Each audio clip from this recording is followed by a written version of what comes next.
खुलुमबाय। गोजोन फुंबिलिनि गासिबो बड'लेण्ड बुब्लिनि अनसायगिरिफोरखौ बरायग्रोबाय। दिनै 12 डिसेम्बर बृहस्पतिबारनि फान्जामुथिखौ फरायथिनो लादों आं किलिकां ब्रह्मआ। फान्जामुथिनि गिबियाव दं मेष राशि। मोजां मोननायनि बान्दोआव गोग्लैगोन, गोसोआ उरां फारां जागोन। बृष राशि। नोंथाङा गोरोन्थि हाबा मावनानै साजा मोननांगोन, दुखु दाहाजोंनो साना बारलांगोन। मिथुन राशि। गावनि आंगो लोगोजों हरखाबै लोगो मोनलायगोन, गोसोआ गोजोननाय मोनगोन। कर्कट राशि।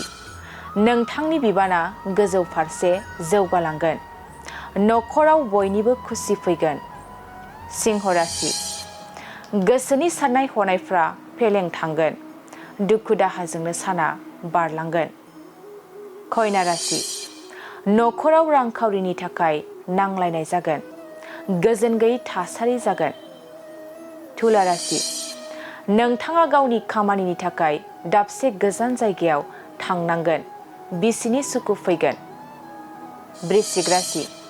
गोजान लामा दावबायनो खाबु मोनगोन, गोसोआ जोबोरैनो रंजाखांगोन।